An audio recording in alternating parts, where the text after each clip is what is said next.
मेरे गांव के फ्यूचर के लिए वो मनी इन्वेस्ट किया है।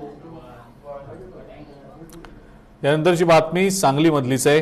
राज्यातल्या नगरपालिका खरेदी करण्याचा उद्योग सध्या सुरू आहे, तर निवडणुकांमध्ये नंगानाच सुरू असल्याचा आरोप जयंत पाटील यांनी केलेला आहे। जयंत पाटलांनी निवडणुकांमधल्या पैसे वाटपावरनं जोरदार टीका केलेली आहे। राज्यातल्या नगरपालिका निवडणुकांमधलं चित्र हे भयावह आहे। रिक्षा, ऑफिस, बूथवर पैसे वाटप सुरू असून नंगानाच सुरू आहे, पण पोलीस आणि निवडणूक आयोग याकडे दुर्लक्ष करतंय। हे लोकशाहीचं दुर्दैव असल्याचं सुद्धा जयंत पाटील यावेळेला म्हणतात। जे कार्यकर्ते भाजपमध्ये मालवणमध्ये पण निलेश राणेंनी पुन्हा एकदा पैसे पकडलेले आहेत।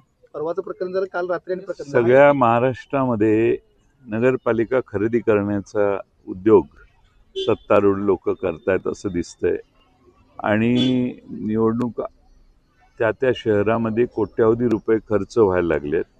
मतदारांच्या बाबतीत गृहीत धरण्याची प्रक्रिया फार मोठ्या प्रमाणावर आहे आणि प्रचंड मोठे पैसे समोरच्या बाजूने खर्च होत आहेत।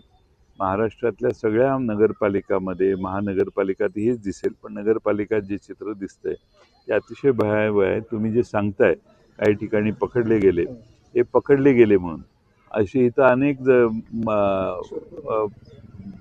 फुटाफुटाला मी दाखवू शकेन की किती रिक्षात बसून पैसे वाटप, ऑफिसमध्ये बसून पैसे वाटप, बूथवर पैसे वाटप नंगानाच चालू आहे।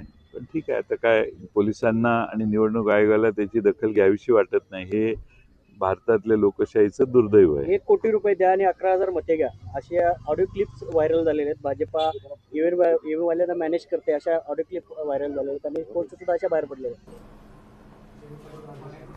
आणि या सगळ्या महत्त्वाच्या बातम्यांसोबतच बुलेटिनमध्ये आता वेळ झाली इथंच थांबण्याची। बातम्यांचा ओघ असाच सुरू राहणार आहे। थोड्याच वेळात तुम्ही भेटणार आहात माझी सहकारी नीलमला आणि तिच्याकडनं आतापर्यंतच्या महत्त्वाच्या अपडेट्सचा आढावा तुम्ही घेणार आहात।